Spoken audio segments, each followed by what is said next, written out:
Bulahan ang miila nga sila kabos sa mga butang nga espirituhanon.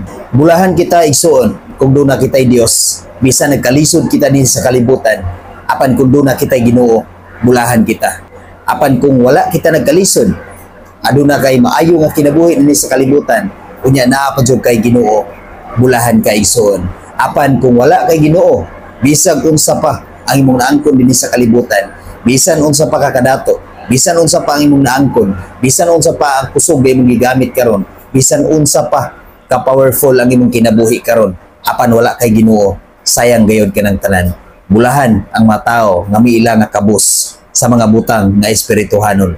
Sayang ang tanan kung wala kay Ginoo sa imong kinabuhi. Tungod kay inigabot sa panahon, ang mga tao nga miila nga sila kabus makapanag-iya gayud sa paghari sa Dios. Apan ang mga tao nga nagbaliwala sa Dios, dili gayud siya makaapil sa gingharian nga ihatag niya sa Dios sa matag usa kanato.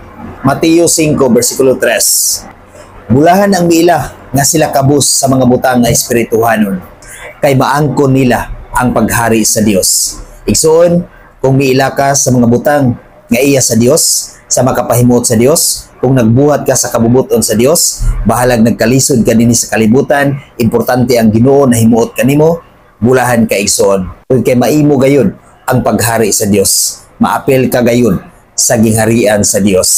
God bless sa tanan.